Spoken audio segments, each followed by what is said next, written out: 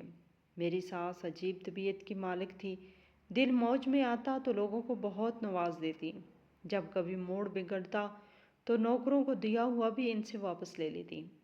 میں ان کی اس طرز عمل پر حیران رہ جاتی، لیکن منہ سے ایک لفظ بھی نہیں کہہ سکتی تھی۔ بلال سے کوئی بات یوں بھی نہ کہتی کہ وہ تو سنے گی نہیں، اور پھر ساس بھی اور میرے پیچھے پڑ جاتی۔ اب چھوٹی چھوٹی باتیں مجھ پر اتنا اثر انداز ہونے لگیں کہ میں نے میکے جانے کی خواہش ظاہر کر دی۔ سوچا ماں سے دکھ درد نہ کہا تو کہیں ایسا نہ ہو کہ ضبط کر کر کے میرا دل ہی کسی دن پھٹ جائے۔ ایک روز بلال سے کہا کہ مجھے امی کے گھر جانا ہے۔ وہ بولے میں ڈرائیور سے کہتا ہوں وہ تمہیں چھوڑ آئے گا، تم جانتی ہو کہ میں آج کل ذرا مصروف ہوں۔ انہوں نے خود ہی جا کر ماں سے بات کر لی اور مجھے ڈرائیور سے کہہ کر میکے بھجوا دیا۔ میں جانے سے پہلے انٹی کو ان کے کمرے میں خدا حافظ کہنے آئی تو ان کا موڈ کافی خراب تھا۔ بولی پچھوا تو لیا ہے تم نے، اب کیا بتانے آئی ہو؟ اور ہاں سنو، اپنے والد سے کہنا کہ تمہارے جہیز کی چیزیں ہمارے معیار کی نہیں، اس لیے انہیں واپس منگوا لیں۔ میں ان کے منہ سے ایسے جملے سن کر دنگ رہ گئی، دل ایسا دکھا کہ رستے بھر روتی آئی۔ گھر پہنچی، امی ابو نے جو بیکی آنکھیں اور اترا ہوا چہرہ دیکھا تو پریشان ہو گئے۔ مجھ سے پوچھا خیر تو ہے، کیا ہوا اور بلال کیوں نہیں آیا تمہارے ساتھ؟ امی ان کی میٹنگ تھی، وہ کافی مصروف تھے، میں نے ہی ان سے کہا کہ مجھے اکیلے ہی بھیج دیں، میں اب زیادہ دنوں کے لیے صبر نہیں کر سکتی، مجھے اپنے امی ابو کی یاد آ رہی ہے، وہ بعد میں آ جائیں گے۔ ایسا کہتے کہتے میری سسکیاں نکل گئیں۔ والدین گھبرا گئے، امی نے کمرے میں لے جا کر مجھے بٹھایا، دلاسا دیا۔ جب ذرا حواس بحال ہوئے، رفتہ رفتہ میں نے انہیں سب کچھ بتا دیا کہ میری طرف سے کوئی کوتاہی نہیں ہوئی، لیکن ساری بات طبقاتی فرق ہے۔ وہ لوگ سمجھوتا ہی نہیں کر پا رہی کہ حیثیت میں ہم ان کے برابر نہیں ہیں، بس سارا مسئلہ یہی ہے۔ اگلے دن میری ساس نے ڈرائیور کے ہاتھ میرے جہیز کا سامان بھی بھجوا دیا۔ یہ دیکھ کر والد صاحب کو بہت غصہ آیا، کہنے لگے ہم سے بہت بڑی غلطی ہوئی کہ ایسے لوگوں کو رشتہ دے دیا، اپنے جیسوں میں دیتے تو آج میری بچی یوں خوار نہ ہوتی۔ امی مجھے پریشان دیکھ کر ابو سے کہنے لگیں آپ کو جو ٹیچر ایسوسی ایشن کے ذریعے جو سستا پلاٹ کسی زمانے میں ملا تھا وہ آج کل کافی مہنگا ہو گیا ہوگا، 400 گز کا ہے، اسے بیچ کر جہیز کا سامان خریدو اور ان لوگوں کو بھیج دو تاکہ سسرال میں ہماری بیٹی کی عزت رہ جائے۔ والد صاحب نے آگے سے غصے سے کہا کہ میں ان جیسے لوگوں سے ناطہ رکھنا اپنی توہین جانتا ہوں، جو انسان سے زیادہ دولت کی قدر کرتے ہیں۔ ہماری بیٹی میں آخر کیا کمی ہے؟ اس کی تعلیم بھی ان کی جلد بازی کی وجہ سے ادھوری رہ گئی۔ میں نے دامادوں کا احسان اٹھایا، تم کہتی تھی کہ بہت اچھا رشتہ ہے اور ایسا رشتہ پھر نہ ملے گا، دیکھ لیا جلد بازی کا انجام۔ میری ماں خاموش بیٹھی تھی، آگے مزید بات کرنے کی ان میں ہمت نہ تھی۔ میرے میکے میں بلال کا انتظار کرتی رہ گئی مگر وہ نہ آئے۔ جانے کیا آنٹی نے ان سے کہا کہ مجھے اپنی خوشی سے میکے بھیجا اور پھر خبر نہ لی۔ فون کرتی تو آنٹی اٹھاتی اور میری آواز پہچان کر فون رکھ دیتی۔ مجھے اپنے خاوند سے بہت پیار تھا اور میں اپنی نگری اجاڑنا نہ چاہتی تھی۔ والد صاحب کہتے کہ دیکھنا ایک دن خود آئے گا، نہیں تو میں اس سے بات کر لوں گا، ایسے ہی تمہیں ادھر خوار ہونے کو نہ بھیجوں گا۔ 3 ماہ گزر گئے مگر بلال مجھے لینے نہ آئے۔ ان باتوں سے میں ایسی بیمار پڑی کہ ایک دن حالت بہت بری ہو گئی، گھر والوں کو فوراً مجھے اسپتال لے جانا پڑا۔ بلال کو فون کر کے ابو نے اطلاع دی، وہ بولے کہ میں آ رہا ہوں۔ کون سے اسپتال میں ہے زرین؟ مگر پھر وہ خود نہیں آئے بلکہ اپنی ایک ملازمہ کو میرے حالات معلوم کرنے بھیج دیا۔ ہمیں بہت دکھ ہوا۔ اب ابو نے ملازمہ کو کھری کھری سنائی۔ اب میں بری طرح سے مایوس ہو چکی تھی۔